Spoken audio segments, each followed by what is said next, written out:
What do you think about the local Vermont political races? I think they're going to be very tight, especially for the governorship. Why is it important for people to come out and vote? Well, if we don't come out and vote, we have no. You got to come out and vote. Otherwise, you got to keep your mouth shut.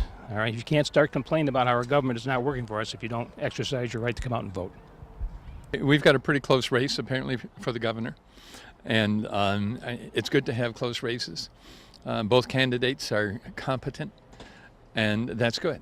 You know, at some levels of government, we have candidates who don't appear to be competent, but in this situation, we do. So I don't think we can go too far wrong. A little difference in emphasis, but I think they're both good people.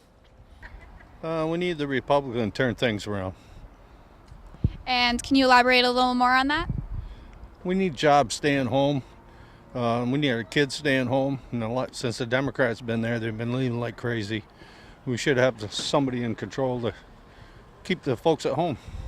I think it's an exciting time, honestly. I think that we're fortunate that every one of the candidates that we have is really passionate. I mean, they're looking to solve problems different ways, but I think it's unique in that we have a lot of really qualified people that are participating, so I think that's good.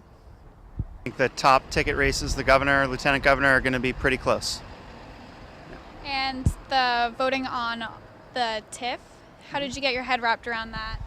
I think that I was passively engaged reading the different articles that were on it and kind of following, discussion in the community. And, at the end of the day, I think that we need to be moving forward, and I think so I voted for it. I've lived in the city for 30 years. They've been talking about it. The one problem is no one has ever asked the citizens, do you want a city center? The very basic question has never been asked. Many focus groups, many meetings. Oh, I'm a supporter of the TIF. I think if South Burlington is to move forward, we've got to be ready to stick out our necks a little bit and support some new initiatives like this. And people have been working on the city center plan for a long time.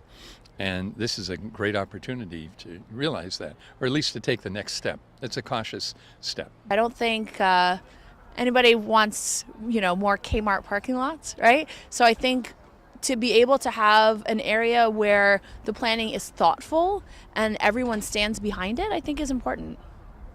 Local races, I'm really here for the national, but the local races too. Yeah, I'm positive. I'm a Republican, and I'm really hopeful because I think that we just really have to turn our country around. We need a radical change, and I'm really excited for today. I'm really excited to stay up and see the results tonight. We need to turn our country back toward where the root of it began. I think it's definitely an interesting election this year, and I voted first thing this morning, and I'm just doing my part to hope that we have the right kind of system in place. It's been it's crazy this year, I think. This is the first one that I've gotten to vote in and actively participate, so it's definitely been interesting, but it's really bad. These are issues that are going to be affecting the next generations of people, and I think if you're going to complain about the government, you may as well have a say in it. So it's our constitutional right, and we should take advantage of that, I guess. A lot of times people say that their vote doesn't matter or that their vote doesn't count. When in reality, it does. In past elections like the year 2000, 538 votes is what made the difference in that election. So people who think that their vote doesn't matter or they can just vote for whoever, they really don't understand that real impact. And so this year, I think it's extremely vital that they do so.